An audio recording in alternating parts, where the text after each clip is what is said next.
What color would you like your fish to be when it glows in the dark? Starfire red, cosmic blue, or galactic purple? These glowfish are the first genetically engineered pets on the market to become available to the public, but that doesn't mean you'll find them everywhere. Jellyfish DNA, or DNA from other sea creatures, is inserted into embryos of zebrafish, which will result in a glow-in-the-dark type fish. Other DNA from coral, sea anemones, and sea pansies are used to make them glow in different colors. They were extremely popular when they first went on shelves in Taiwan, selling for $18 each. It's believed that they were originally created to be released into water and become fluorescent when toxic water is present. Some people protested the fish, like in Canada, but eventually it was deemed that they weren't dangerous to anyone, so they let people keep the fish. Many fish have some natural fluorescence, so there hasn't been any negative genetic effects to the fish population just yet. Number 12. Superbugs. With all the organisms whose DNA has been unnaturally altered, you have to wonder what kind of environmental risks there are. As more and more species are introduced into the world, other animals are going to have to adapt to those changes. Some bugs will actually develop immunity to pesticides when they're overused. This is true for other organisms such as bacteria, fungus, weeds, etc. Theoretically, a new bacteria could develop which would kill GMO animals where they need excess antibiotics, or were modified to be more bacteria resistant, leading to massive plagues. Other environmental risks include the excess in pesticides seeping into our water supply and polluting our soil. As of right now, antibiotic genes don't appear to pose a threat, but we don't know the negative effects just yet either. We'll explain later on how scientists try to combat these superbugs later on in this video. Number 11. Killer bees. This is what happens when people think it's fun to hybrid a little bit too much without thinking about the results, and the story behind it seems like something out of a sci-fi film. Farmers who were trying to increase the production of honey crossbred the African honeybee with the European honeybee native to Italy and created a killing machine. This mix of genetics turned them into much more aggressive insects of nightmares. They don't need a good chase either. If you even consider disturbing their nest, they'll chase you for miles. At least 1,000 humans have lost their lives because of these bees too. Let's hope no other hybrids will turn out like this one. Number 10. EnviroPig.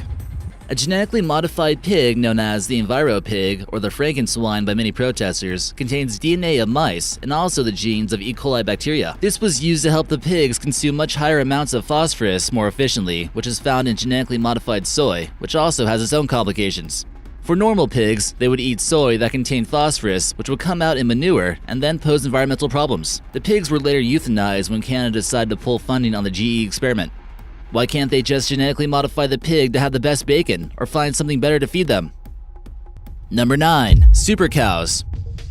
You might see humans competing in bodybuilding competitions, but in the European country of Belgium, they might have cow bodybuilding competitions. This animal has actually not been genetically modified in any way, and it's actually the result of extreme selective breeding over centuries. It turns into a lean, mean bovine machine weighing up to 1 ton.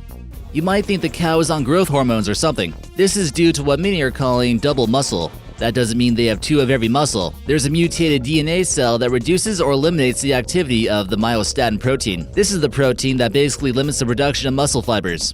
This almost goes to show how animals can get just as big from just farmer-selected genetics. The top bulls will artificially inseminate plenty of times in order to ensure plenty of attempts to make more bulls like this in the future.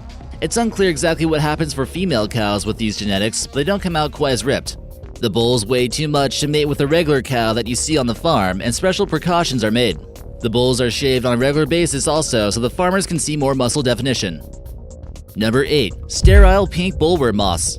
Bollworms are basically a superbug that can wipe out huge farms of cotton throughout the world, especially in India and the southern United States. It's become evasive, and Monsanto even said that their variety of cotton isn't effective against the pink bollworm. So what to do? Plants might have to be drenched with pesticides, or people can go out into the cotton fields and pick out the caterpillars. Scientists began exposing moths to enough radiation to damage chromosomes, which will then ultimately make them incapable of reproduction. You have to wonder if the government would actually do the same thing to human populations. Number 7. Gen Pets. This photo here was made by an artist in order to expose people to bio and genetic engineering. Made of plastic and latex, it simulates low respiration.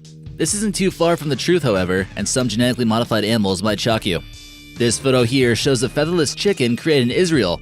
While it might have a few benefits for humans to be featherless, they're often more exposed to harsh weather, parasites, and can become overly aggressive. Number 6. The Vacanti mouse. Within the past few decades, scientists have made huge advancements in creating spare limbs, organs, etc., which would certainly be useful for us humans. But don't tell the Vacanti mouse that it looks pretty weird, because it'll definitely be able to hear you. Would you want this mouse as a pet? The ear was actually cartilage modified in the shape of an ear, constructed from seeding cow DNA. When the cartilage began to grow, it was molded to look this way. There was no human DNA in the making of this. Also known as the ear mouse for good reason, it was created by Charles Vacanti in the University of Massachusetts. Number 5. Sterile mosquitoes.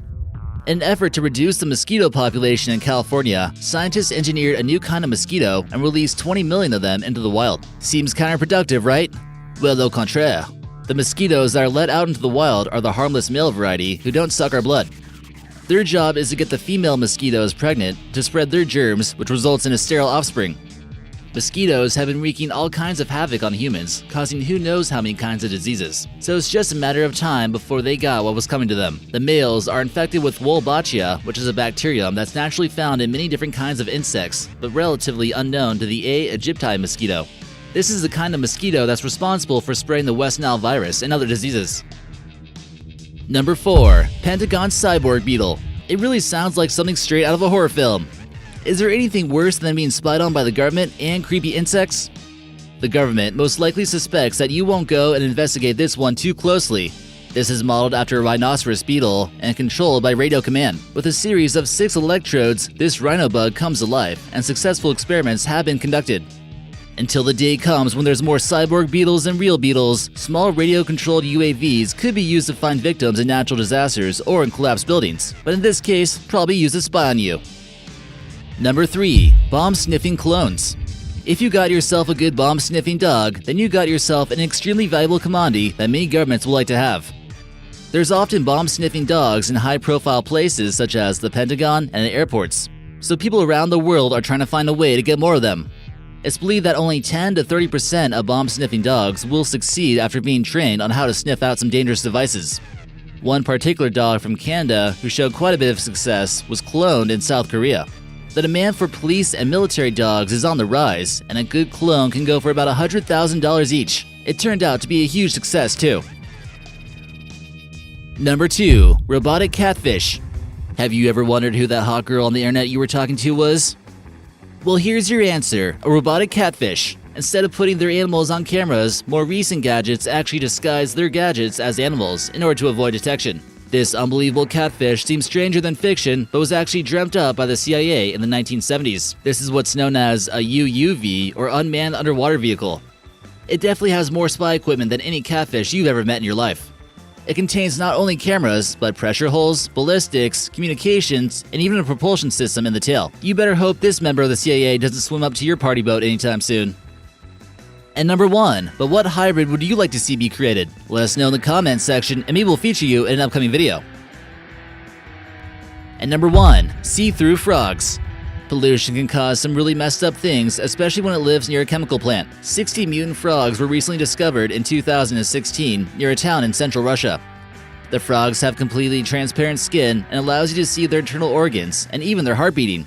No longer will kids need to dissect frogs when they can see just straight through them. It's believed that mining operations in the area left a scar on the environment, and this was developed while they were still in eggs.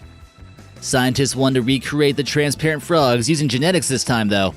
A group of biologists got together to determine which genes cause the skin color in frogs from the Japanese brown frog known as the Rana japonica. The see-through frogs allowed for the scientists to observe internal tissue, reproductive organs, the heart, the liver, and whatever else you find in frogs. So what'd you guys think of that video? Be sure to like, comment, and subscribe, and check out my channel over here, American Eye. We'll see you there.